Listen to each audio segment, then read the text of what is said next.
Hey y'all, it's Sade. Welcome back to the Shack. Just left me out. Oh, sorry.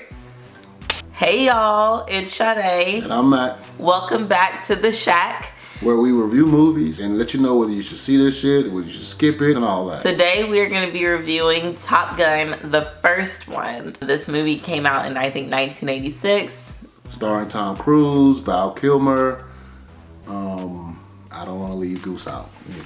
Look that up. This movie, we watched it after watching Top Gun Maverick, and there were a lot of similarities. It really almost was like watching the same movie twice, but it also was pretty cool too because you got to see kind of like the development of Tom Cruise's character. When he was in Top Gun Maverick, he was just very confident, very gonna push the limits, and he does start that way off in this Top Gun 2. But you also see just some character development with him losing his co-pilot, him becoming a little bit more timid. Some of his other friends and, well, other co-pilots weren't as trusting of him to have their back on the mission because he was cocky, but not in a good way, and just kind of like, I'm gonna save myself and do what's flashy, and if you die kind of a way. So you kind of got to see a really like immature side of Tom Cruise, but in a sense that you also got to watch him grow up, and it was right on for him. He was like, you could tell, young 20s, just got, you know, promoted into going to Top Gun school. What were we gonna say? What's his name, Goose? Anthony Edwards. That's the actor that plays Goose. And on a side note, this has nothing to do with anything, but there's a character in the movie named Tom Kaczynski, and he's played by Val Kilmer. I don't know if you can see this. Let me see if I can make my phone bigger. Can you see that? Focus. Look at this terrible picture they have of Val Kilmer. What in the fuck do they got going on for Val Kilmer? That's hilarious. God rest his soul. I think he passed away, but look at this. What the hell? Yeah, no, that's not great. Got him looking like Martha Stewart out here. That is not great at all. Yes, let's talk about Goose's character as well. Goose was Tom Cruise's co-pilot in Top Gun, and I honestly loved his character. He was just brought all the personality. He was all the funny. He was all the outgoing. Goose kind of carried the first movie. Yeah, he did, and he brought like a great personality out of Tom too. Tom Cruise, because Tom Cruise carried himself, but Goose brought the personality to the movie. Like she said, he carried the movie. Yeah, he did. And he brought personality out of Tom Cruise's character, Maverick. And once Goose did die in the movie, it changed. Like, you could see the change in Maverick. You could see the change in personality and just vibration of the movie. And so it is without saying that Goose's character was really great and really essential to the movie. Meg Ryan is also in the movie. She's a supporting actress. She doesn't have a whole lot of scenes, but she plays Goose's girlfriend. And I'm just mentioning that because I like Meg Ryan movies.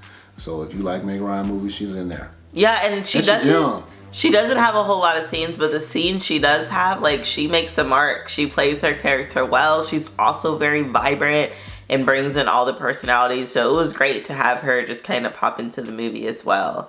But basically the whole plot of the movie is that you have fresh cadets in the Top Gun school, and they're just kind of going through school, going through the motions. They have to earn a certain amount of points in order for them to graduate from the school, and so that's just kind of the goal throughout the movie. At the very end of the movie, after everyone graduates, literally at their graduation, they get like an emergency call that they have to go on a combat mission right then and there, and you get to see them in a little bit of combat for maybe the last 20 to 30 minutes of the movie, but majority of the movie is just kind of about these pilots maturing throughout the Top Gun school. Yeah, the movie is from 1986.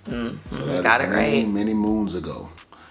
So if you're watching it for the first time, be aware that this movie is from 1986. It is not a modern 2000 movie. It might be a little staticky, little blurry. Yeah, it is. You know what sure. I mean? It's a throwback joint, so bear with it. But even that being said, that it's an older movie, it's still watchable. It is still like it.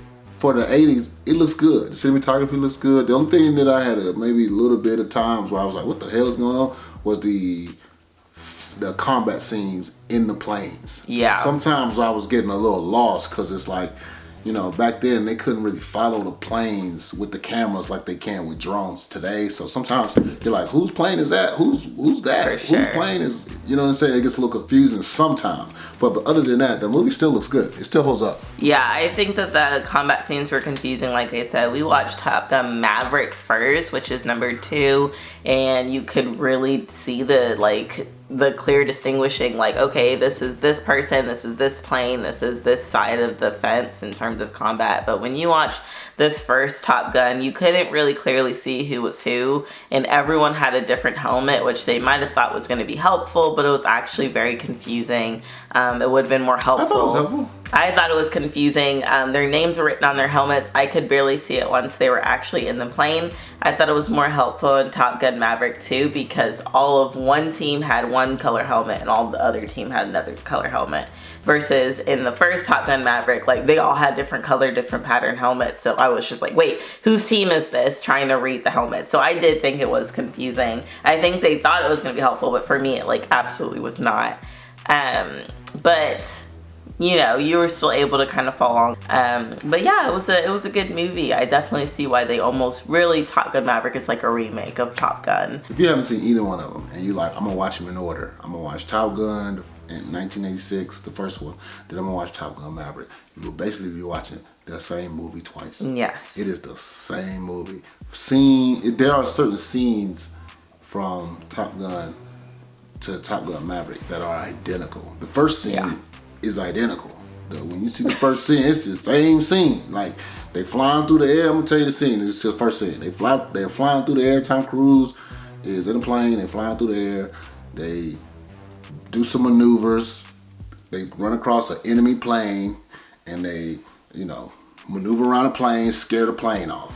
That's the first scene of both movies. Then at the end of the scene, because of the antics Tom Cruise was doing in the air of both movies, he gets called into the office of the captain or whoever, and the captain tells him, "You're getting the f*** out of here. You're going somewhere else."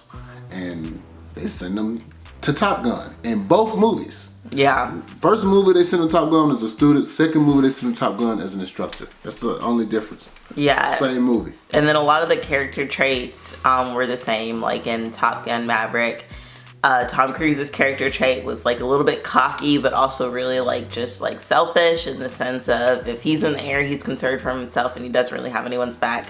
And there was a character in the first that was the first Top Gun. In Top Gun Maverick #2, I apologize. There's another character who had the exact same character trait as Tom Cruise had in #1 and had the almost exact same character development, outside of the fact of losing a co-pilot. And so there's just a lot of similarities.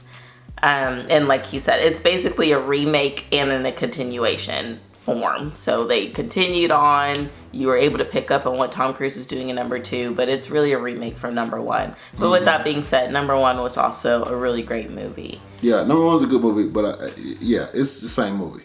So basically, they're gonna lose points for lazy writing on the second movie. You know, not this one, because this is the original. We're reviewing the original movie, but the second movie, they lost the points for lazy writing, because it's the same movie.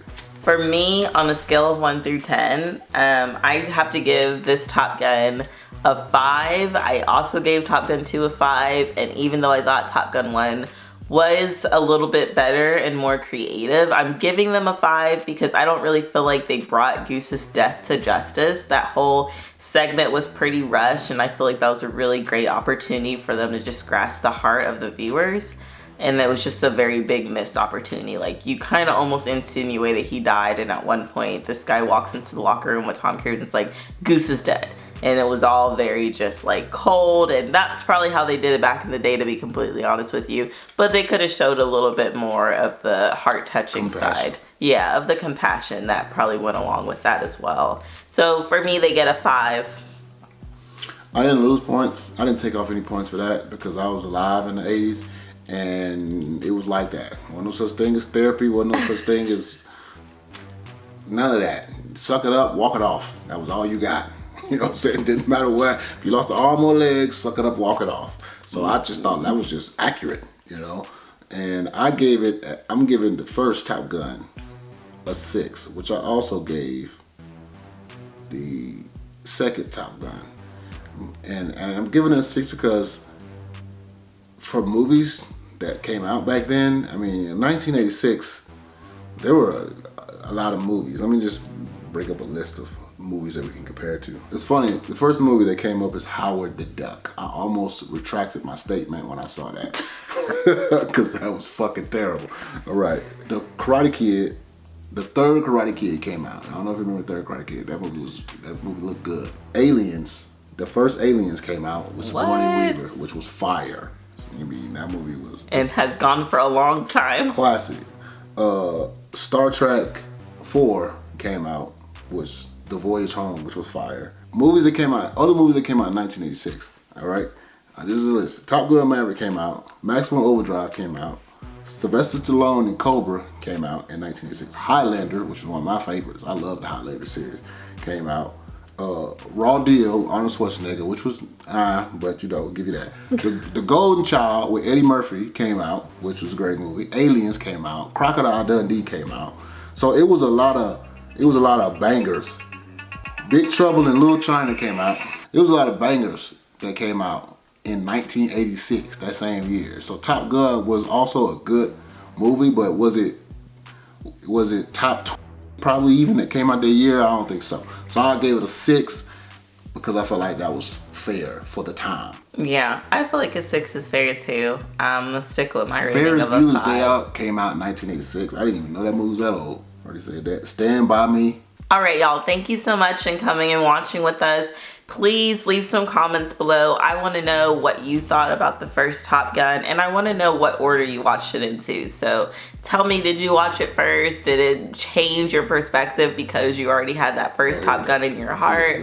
Tell me what you're thinking about. And also click the link so you can see our review on Top Gun Maverick, Top Gun 2, and leave some comments for us there too.